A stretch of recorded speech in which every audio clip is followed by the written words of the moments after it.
Stephen, and thank you everybody. It's very nice to be here with you tonight. You've heard Michael and Stephen speaking about the future. The task that's been allocated to me is to remind us of the past 50 years. In fact, I'm going to go back 60 years. It was 60 years ago, in 1953, that a young British officer wandered into Sydney. He had a degree in history, he'd been a paratrooper in the War of 1939 to 1946, and he'd been a committed member of the Communist Party.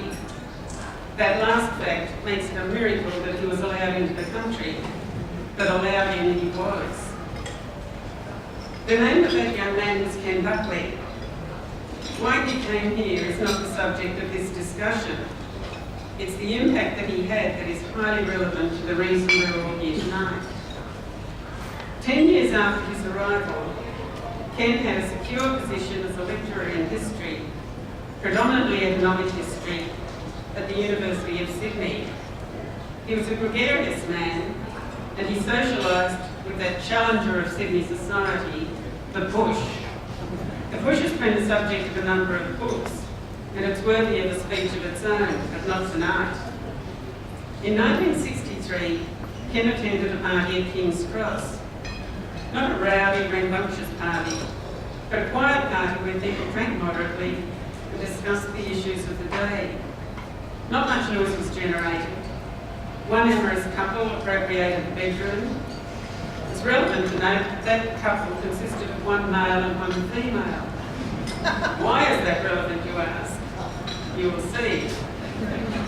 Notwithstanding the sedate nature of the gathering, the party was raided by King's Cross police. The raiders must have been imposters.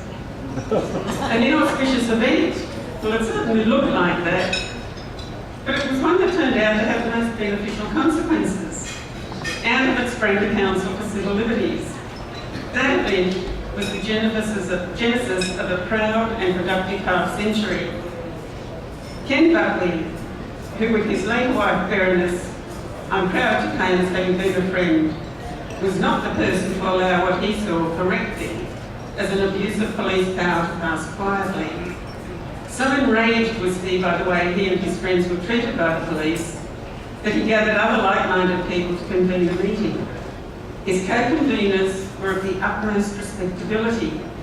Dr. Dick Clubman, later to be a minister in the Whitlam government, and Jack Sweeney, then an eminent senior counsel, and later to be a distinguished judge of the Commonwealth Industrial Court.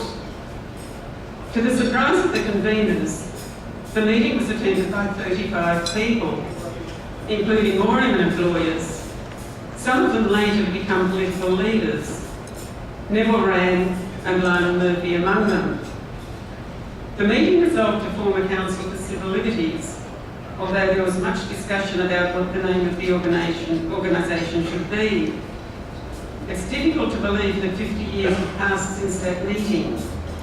It is 50 years in which an impressive array of achievement has been chalked up.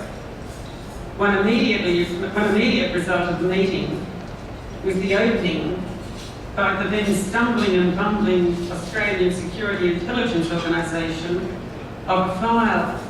ASIO already had a file on the troublesome Ken Buckley, and a report of this meeting was added to it, and Sydney University also gained a file.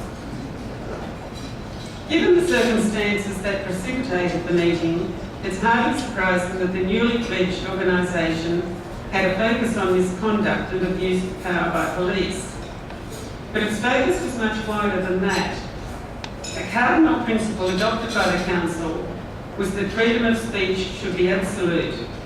This was expressed in terms of total opposition to any form of censorship. For many years, the Council proclaimed as its principles freedom of speech, freedom to publish and to read, the right to peaceful association and assembly, freedom from arbitrary arrest, the right to know the reasons for administrative decisions together with the right of appeal, the right to choose one's way of life and private behaviour. These principles stand good today, 50 years on, Although, as we will see, profound changes in society and technology have brought about changes in interpretation and presented new challenges, and issues then undreamt of have been added. From the beginning, the Council was united in its aims and objectives, and also in the methods used to achieve them. This may have been because of the relative homogeneity of its governing committee. Always, there was a heavy preponderance of the legal profession, with support from academics in other fields, notably Ken Buckley. It's interesting to note that in his autobiography, Ken wrote of a very early attempted infiltration by members of the Push, urging a more radical social and political agenda. They were quickly and effectively dispatched, and the Council remained in the safe and conservative hands of middle-class professionals, and that is what it wanted to be. Some may not see this as entirely a good thing, and I can recall many occasions when members who were not affiliated with the legal profession railed at the dominance of that profession. Indeed, even members of the profession itself at times despaired of that dominance. Many years later, there were resonances of that difference of agenda. The heavy involvement of the legal profession had its benefits, however. A legal panel was established, and a very substantial part of the Council's work lay in providing free or reduced cost representation to people whose cases raised an issue of civil liberty. Raised an issue of civil liberty. What constitutes a civil liberty? What debates that phrase gave rise to? It's a question that over the years relentlessly tormented the committee. It was often difficult to disentangle questions of social justice or liberal philosophy from those of civil liberties.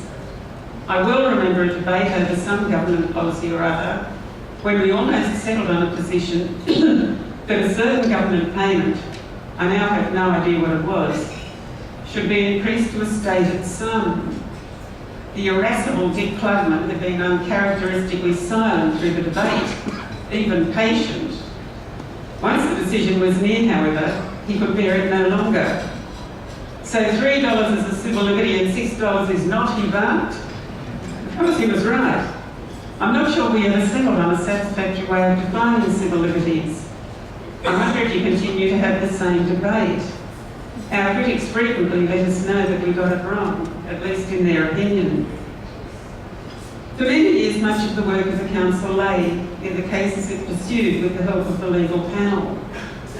An early case taken up by the Council was that of a respected Aboriginal called Ken Brindle. By 1963, despite an unfavourable early life, Ken Brindle had become something of a leader in the Aboriginal community. On the 4th of June 1963, a young Aboriginal man called Patrick Wedge, with others, so it was alleged, broke into a kiosk at the St Peters railway station. Police were called. The men ran away. Police fired. Patrick Wedge was hit in the back of the head. He later died in hospital as a result of his wound.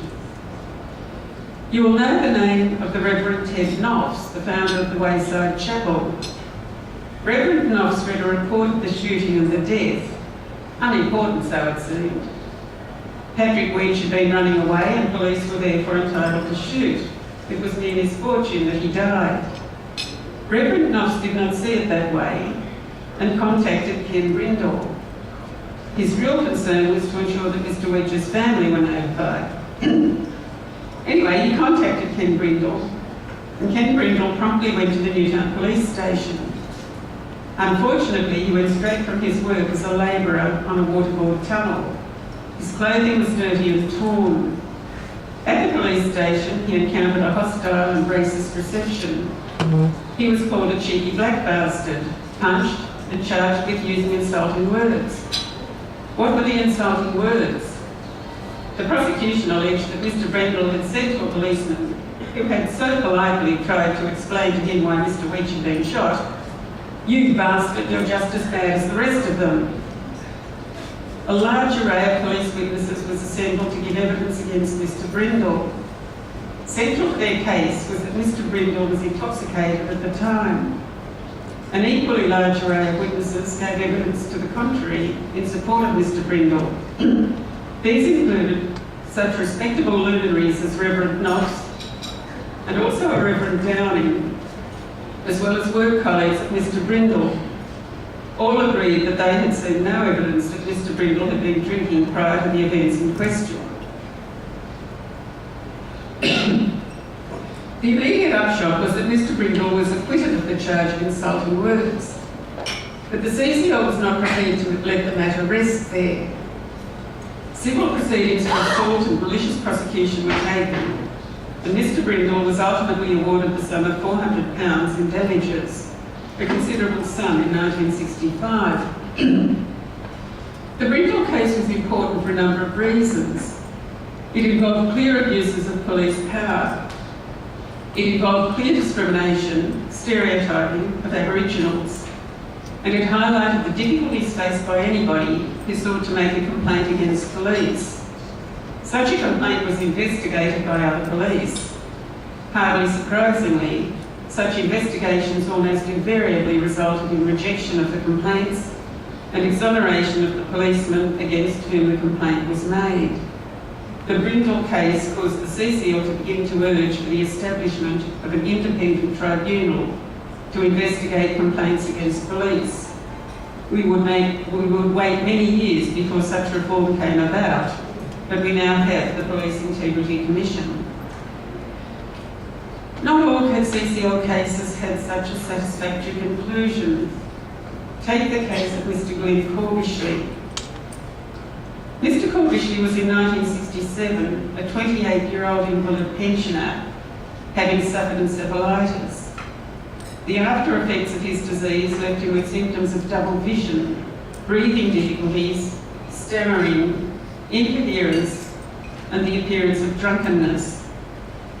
On the evening of 27 February 1967, Mr. Corbishley was on his way home from visiting friends at Bondi.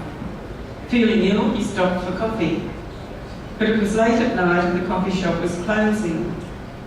A misunderstanding arose in which the proprietors of the coffee shop, hardly surprisingly in the circumstances, thought that he was drunk, disorderly and probably threatening. A window, or a glass door I think it was broken, and Mr. Corbishley ended up in the local police station. Again, it was wrongly assumed that he was intoxicated. He was charged with assault of a policeman and malicious damage to property, the glass door of the coffee shop where it had all begun. He was remanded in custody. He asked for access to the pink pages, later the yellow pages, now almost a relic of history, so that he could call a solicitor to represent him. He was given only the useless, for that purpose, white pages. To this point, it might be thought that the worst this case shows is a lack of understanding and empathy on the part of the coffee shop proprietors and the police.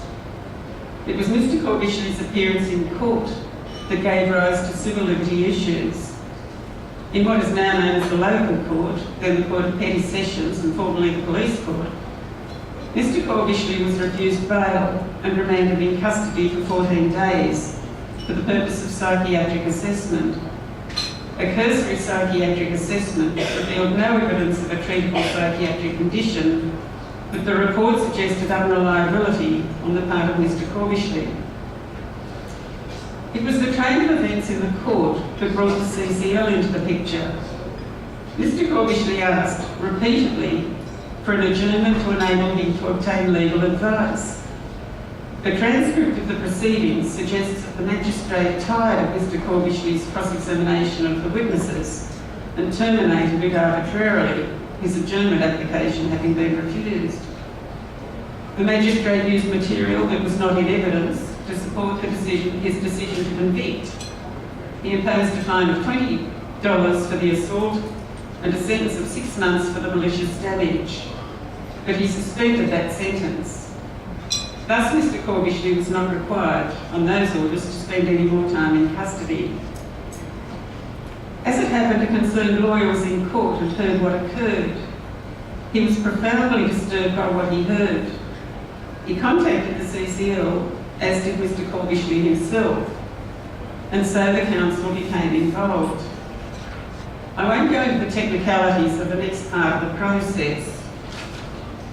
What is important is what happened when the matter finally found its way to the Court of Appeal.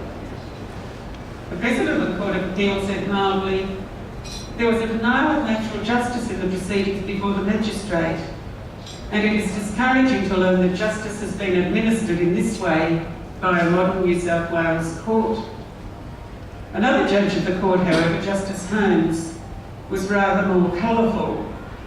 He recounted the events that had taken place in court and went on to say, and I quote, "There was a clear abuse of the discretion to grant bail. The picture is one which shows how the poor, sick and friendless are still oppressed by the machinery of justice in ways which need a Fielding or a Dickens to describe in words and a Hogarth to portray pictorially. What happened that day, however, to the applicant was only the beginning of the terrors which were to confront him before the proceedings before this stipendiary magistrate were completed." That's the end of the quote. Why do I say that this was not one of the CCL's greater successes? Despite the strong words of the Court of Appeal about the way he was treated in the local court, and as I said, I won't go into the legal technicalities, Mr Corbishley was eventually sentenced to serve 1 month's imprisonment, which he had avoided on the magistrate's order. Mr Corbishley may well have been a sacrifice on the way into reform of magistrates' courts. That may have been little consolation to him as he served his 1 month in custody. Perhaps he may take some solace in knowing that he played a small part in the road to protection of others like himself. The magistrate in question was become all too familiar to members of the CCL, a repeat offender in the denial of basic fairness to the weak and vulnerable. On its own, Mr Corbishley's case may not have been of much moment, but the exposure of unfairness in the judicial system, bit by bit, helped to bring about change. These were 2 examples of the practical ways in which the CCL worked in its early days to protect the civil liberty of the citizens of this state. It did much more. It actively sought to participate in and influence policy on a broad range of issues. In preparation for this evening, I had occasion to spend some time in the Mitchell Library rereading old newsletters of the CCL. I was struck by both the energy that characterised its work and also by the diversity of the issues taken up in its early years. In some ways, the written record of the CCL is a record of the social and political issues of the times. Rereading the newsletters was a reminder to me of the way our times have changed. Some of the positions taken by the CCL in the past suggest that it was ahead of its time. Others may now seem quaint. One early venture was the preparation and publication of a booklet called If You Are Arrested. I don't know if it continues to be published. It was drafted by a team of lawyers, with Ken Buckley standing by to recast the legalese into what he called intelligible language. It quickly became a bestseller. Unions in particular bought multiple copies and had it available for their members. It could be seen on the counters of unions, bookshops and news agencies. It was printed and reprinted. Success it might have been, but its low cover price meant that the CCL would not grow fat upon the proceeds. Funds had to come to the council from elsewhere, and fundraising was always on the agenda. Notwithstanding a shortage of funds, the far-sighted committee hatched a bold plan to acquire its own premises, and this came about in 1971 with the purchase of the Glebe House in St John's Road. The newsletter of the day noted that the road in which the house was situated was not named after the president of the time, Bob St John. Purchase of the house was an inspired decision. It became the hub of CCL activity, the ground floor housing a full-time but underpaid secretary, and with a small flat upstairs to provide income. The house was the scene of many a social function, as well as the educative open nights that at one time were held monthly with a range of speakers on current topics. I mentioned some of the policy debates. I'll take some random illustrations of the issues that the CCL considered and took up, or in some cases did not take up.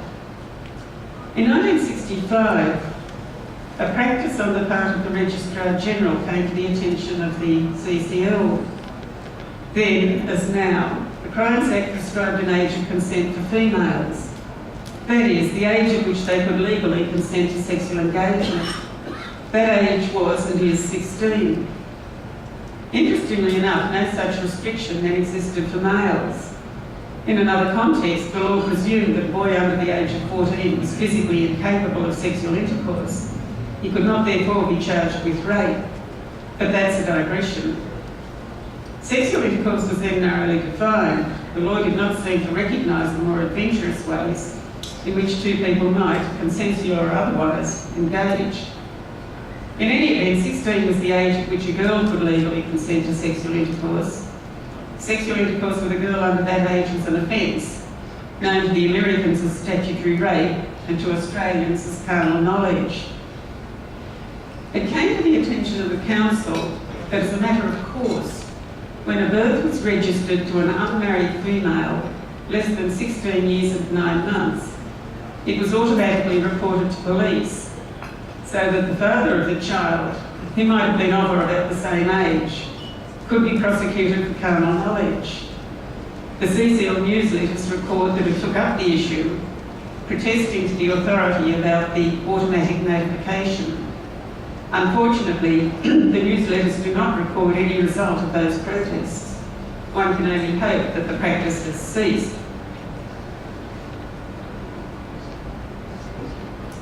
Another case arose out of events in Chapel Lane when the CCL gave legal assistance to a student who had been arrested. What had he done? With a friend, he visited Chapel Lane, quotes, to see what was going on, close quotes. Chapel Lane was well known to be a back street near King's Cross, where sex workers, as you now know them, plied their trade. Our young student was arrested. He was held and charged with an offence against an obscure regulation of the Metropolitan Traffic Act that provided that no person may stand or loiter to the inconvenience or annoyance of any other person. The report of the incident in the newsletter made reference to other offences in the same regulations, creating such important offences as riding a bicycle without keeping one hand on the handlebars.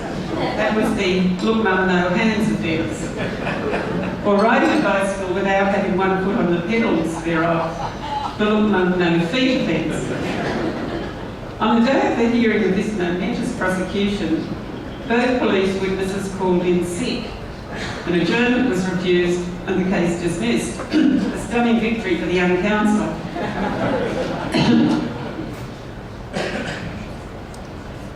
A more serious matter perhaps concerned racism. At its first annual general meeting, the Council adopted a resolution opposing a policy of the Australian government concerning naturalisation of migrants. The reason for the opposition was that Europeans could become naturalised after 5 years residence. Non-Europeans had to have 15 years residence. It's hard to believe now, or is it? The policy was shortly changed. The CCL claimed a part, but only a part, of the credit. I lean forward now to 1987, at a time when I was not involved in the council, when a policy was adopted on shoppers' rights. The council expressed concern about the growth of what it called, quotes, private policing, close quotes, in large shopping complexes. The CCL considered it to be unacceptable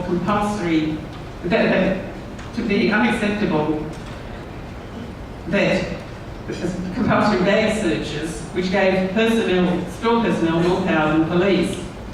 It suggested that shopkeepers should accept responsibility for alternative ways of handling store security, such as providing lockers for the shoppers electronic price tags, and more discreet displays of goods.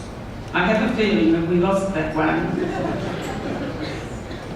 Another lost cause, in March, I got here in 1994, but I think it's earlier, we opposed the introduction of random breath testing as too great an intrusion of civil liberties. And perhaps with the wisdom of hindsight, I need say no more. There were many more substantial matters that the CCL had to grapple with. The perennial question that I've already mentioned lurked behind every issue raised for the consideration of the committee. Is this really an issue of civil liberty? Where's the civil liberty was frequently to be heard around the meeting room table. As I said, I'm not sure we ever reached a satisfactory definition. We may have been a little tardy getting off the ground of homosexual law reform, although we made a tentative advance in that direction in July 1976 with a comprehensive policy on sexism in schools.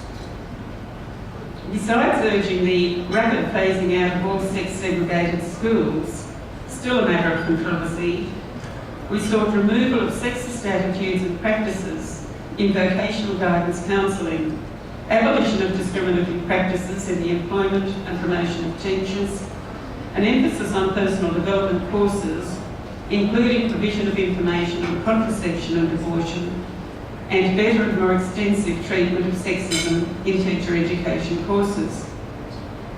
Finally, and importantly, the CCL confronted issues of dealing with homosexuality in the education system. We noted bias against and oppression of homosexual men and women, girls and boys, at all levels of the education system, and sexual stereotyping.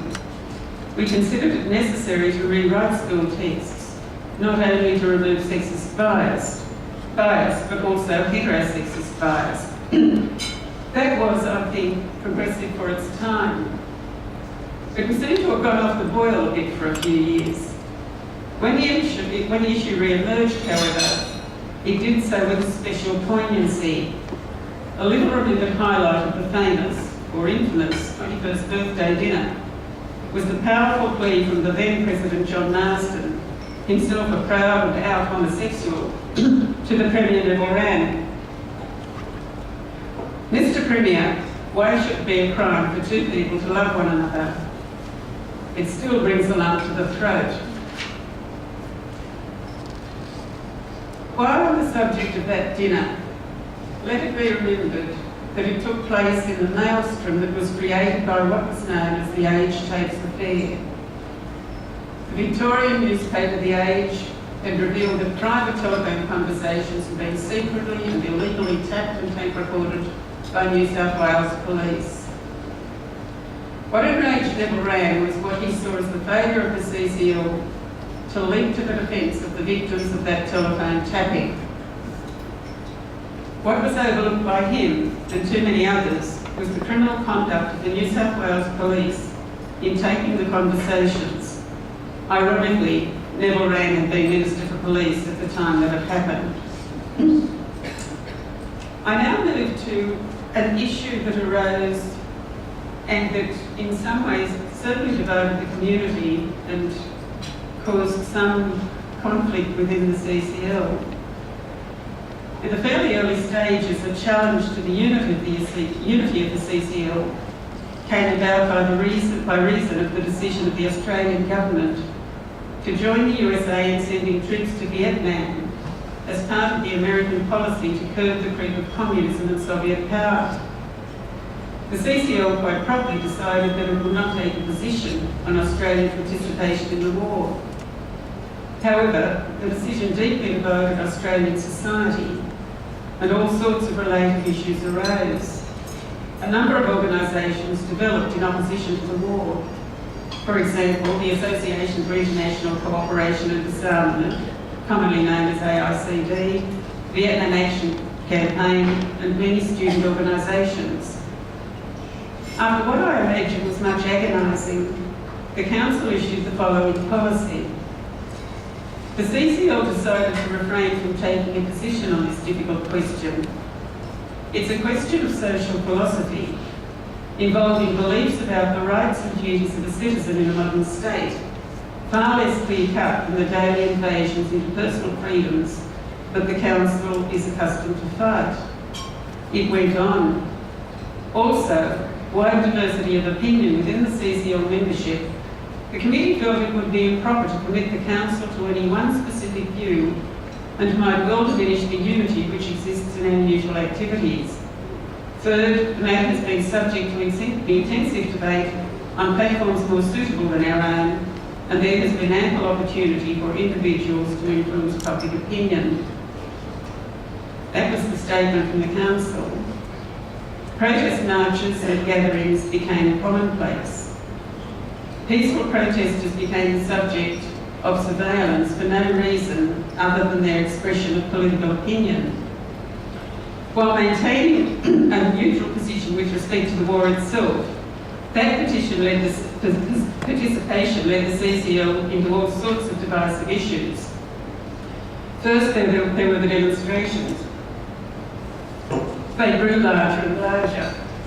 There was then in place no system enabling the issue of permits to demonstrate in groups which would authorise them to take over the streets or other public places.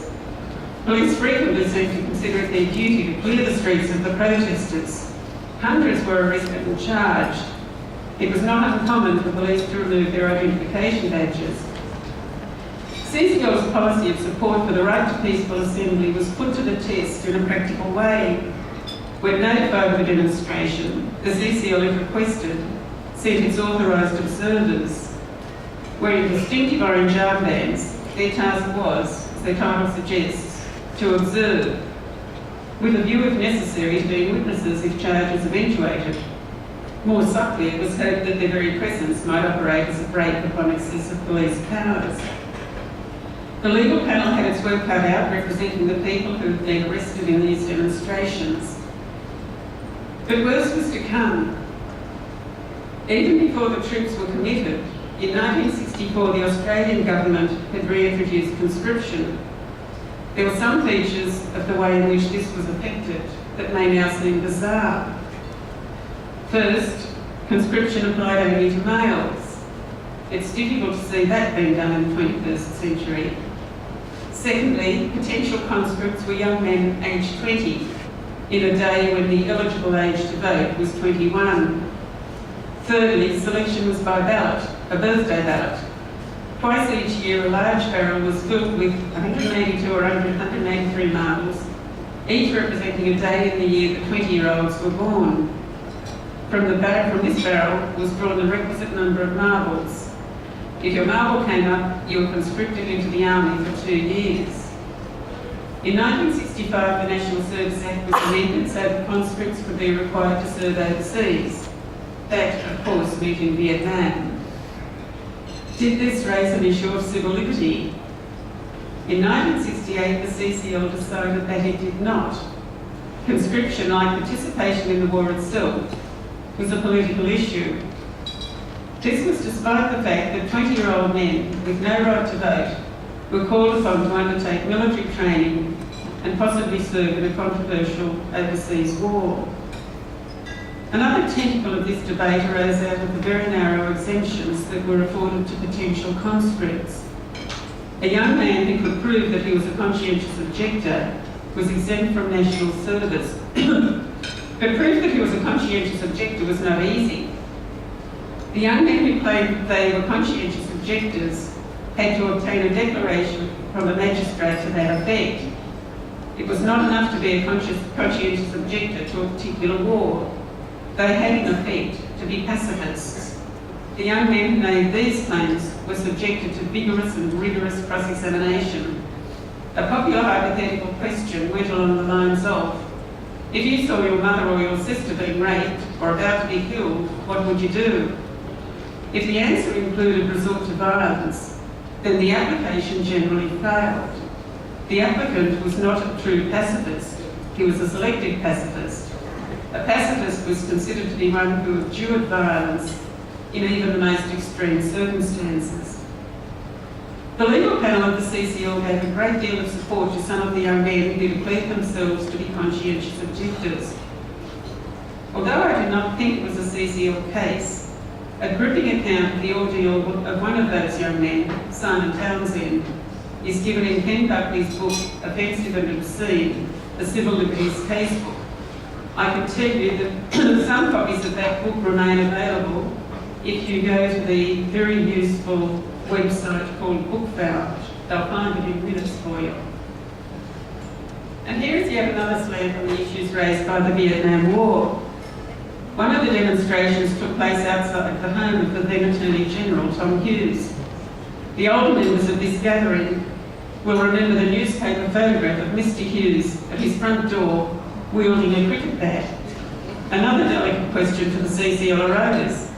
While it supported the right to demonstrate outside a private home, I think we drew the line at that, recognising also a right to privacy.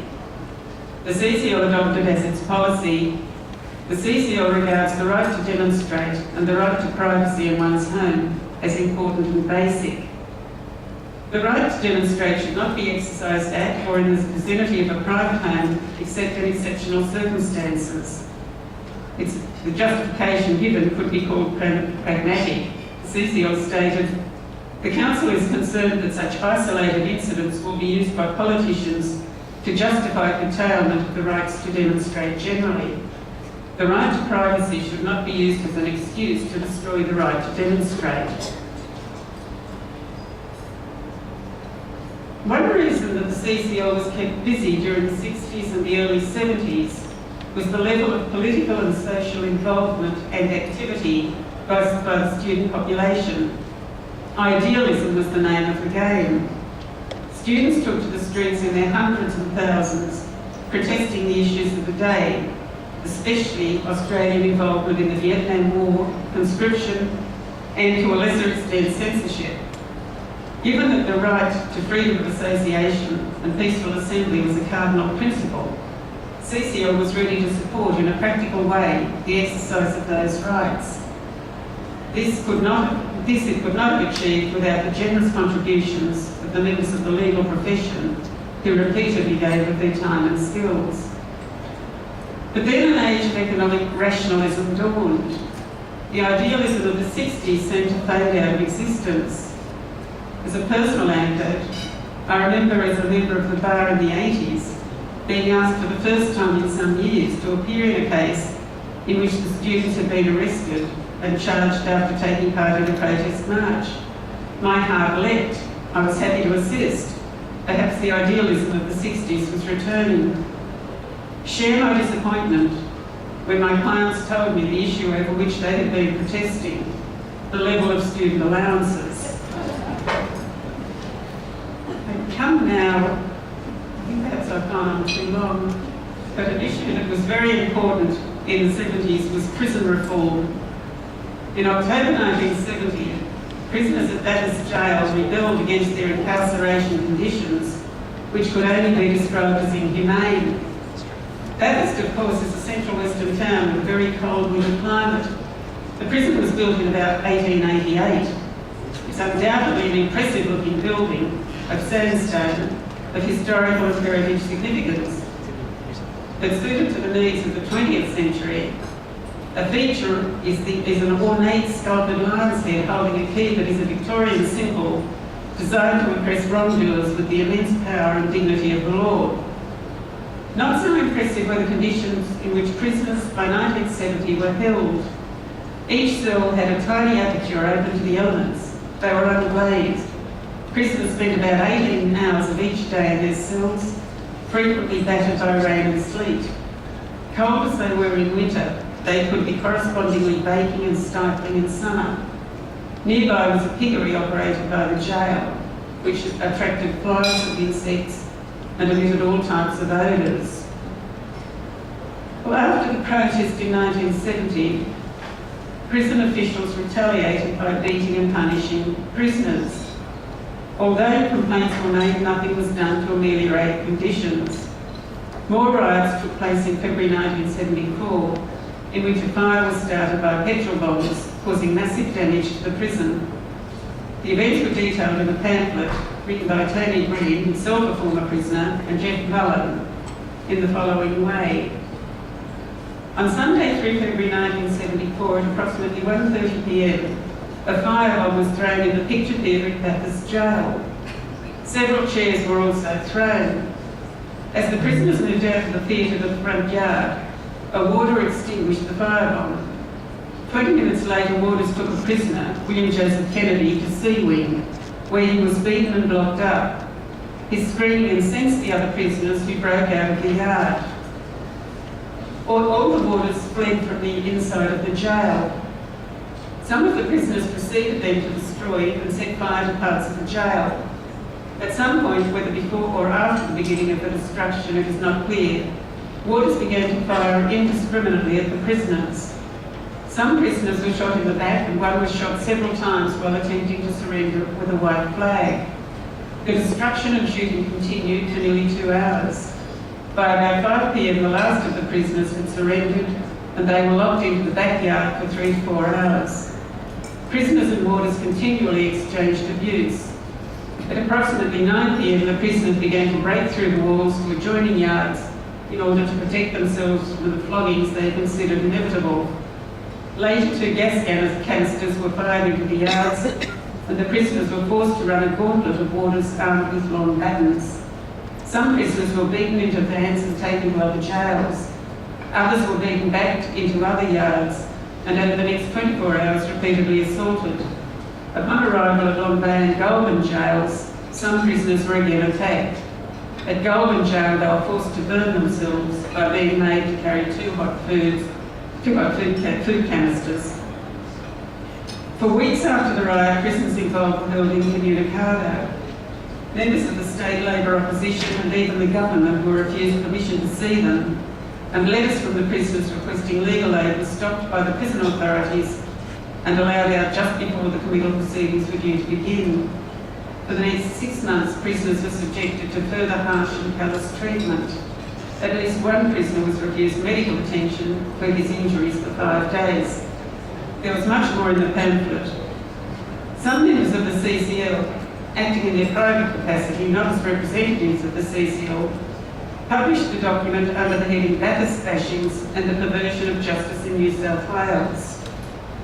It led to the Royal Commission announced in October 1975 with the appointment of Justice John Nagle as Royal Commissioner. CCL was given leave to appear and was represented throughout by Jack Graham and Tom Kelly as solicitors and Paul Steen as counsel. The ultimate report was a victory for civil liberty and one of the significant achievements of the council over that period of time. The brutality that had characterised New South Wales prisons was exposed and condemned. While nobody could claim now that our prisons are models of humanity, I venture to suggest that the worst excesses of the 70s have been curbed. I have to mention one small reform that came in 1974, before the announcement of the Royal Commission. The Australian newspaper reported that henceforth New South Wales prisoners would be allowed to have longer hair, moustaches and beards, and shampoo to keep them clean.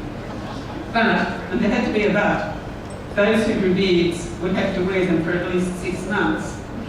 This was perhaps not quite reform of the magnitude we'd sought, and continued. Only one topic left that I wish to mention, and that is the perennial subject of free speech and censorship. As I've already mentioned, the right to free speech has been a cardinal policy of the CCL. In the early days, it was put in absolute terms. Our policy of blanket opposition to all forms of censorship was forged in a simpler and more innocent age. To us then, censorship meant the morality police protecting us from lewdness and from publications that spoke of sex. Myra Breckenridge, Lady Chatterley's Lover, The Group and many others. Myra Breckenridge was described by a district court judge as, quote, filthy, gaudy, lewd and disgusting. He said the book deals with the perverted behaviour of an aggressive homosexual. In 1970, an issue of Playboy sent to a Patrick Sayer was seized by customs. In 1971, James Baldwin's Another Country was banned. These were the censorship issues of the time. The guardians of our purity ensured that we were not exposed to books, films and plays that might have a tendency to deprave or corrupt. But how did they know? Somebody, of course, had to examine these dangerous publications. The wonderful and sadly recently departed Mary McNish was fond of asking the ministers and others who made these judgment calls, and who in selfless disregard of their own purity read the books, "Minister, you've read this book. Don't you feel just a tiny bit depraved or corrupted?" We had not then thought of child pornography. We had no notion that communications would go global. We did not dream of cyberbullying. Two recent controversies arise in the context of freedom of speech. We must recognise that freedom of speech cannot be absolute. Does freedom of speech really mean the right to broadcast damaging, whether true or not, reports about other people, the business of nobody but themselves? Does the right to privacy of one person not counterbalance the right of another to express himself or herself unimpeded? I might interpolate here that I had intended to say that I hope that the bread rolls have all been eaten or taken away, because some of what I'm about to say will not meet with universal approval. I have vivid memories of the vigour with which CCL members would express their opposition to the view of their guest after dinner speaker. But it would not be a CCL dinner without controversy, and in any event, this has been a Chinese repast and there are no bread rolls. What do we really mean by freedom of speech? Surely it is the right to express opinions, our own opinions, without fear of the heavy hand of the state bearing down upon us.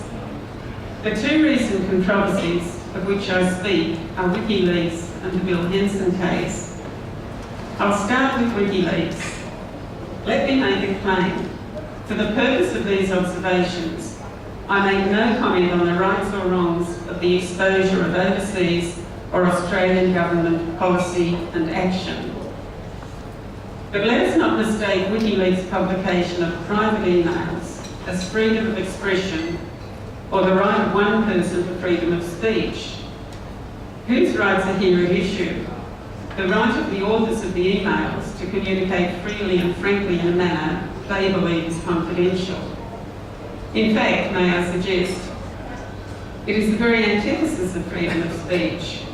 Consider the freedom of speech of the various bureaucrats and public servants whose private emails have been prioritised. What freedom of speech can they rely upon in the future?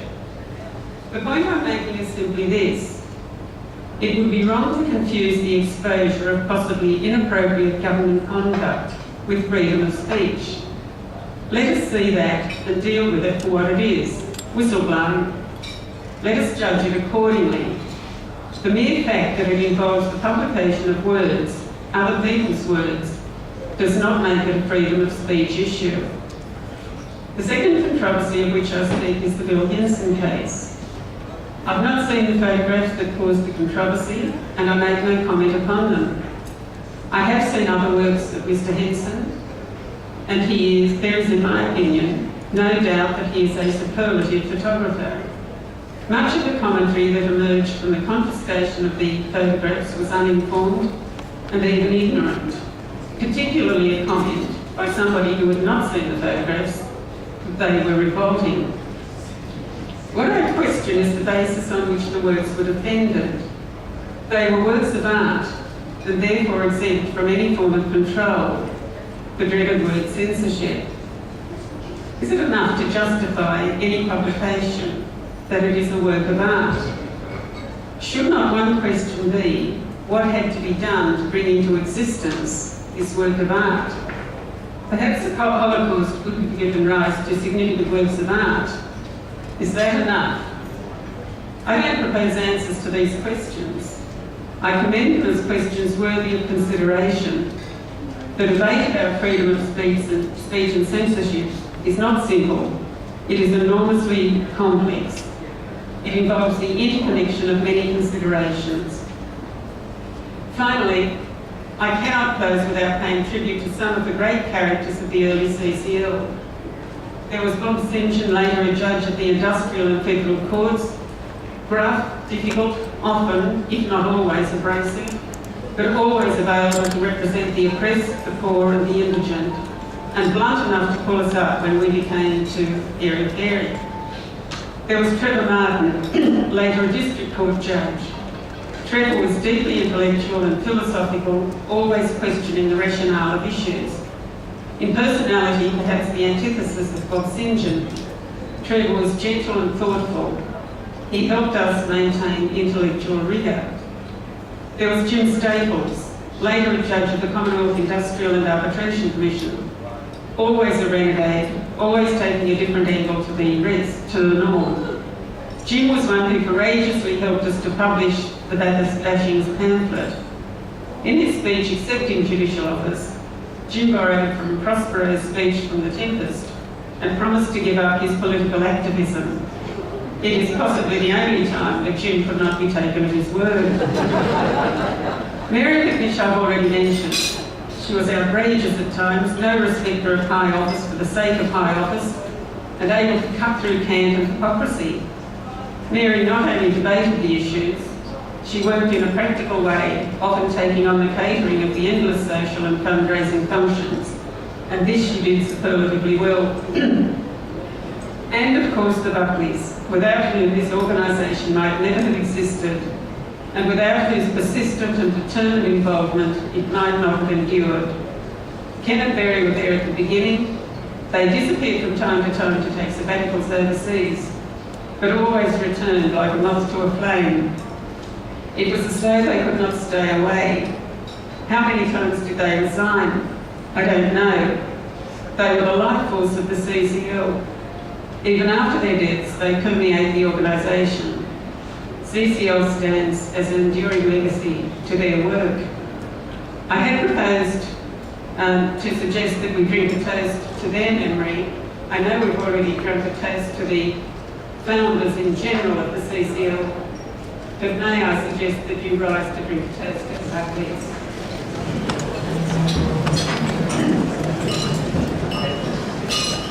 Can I very about this? Thank you.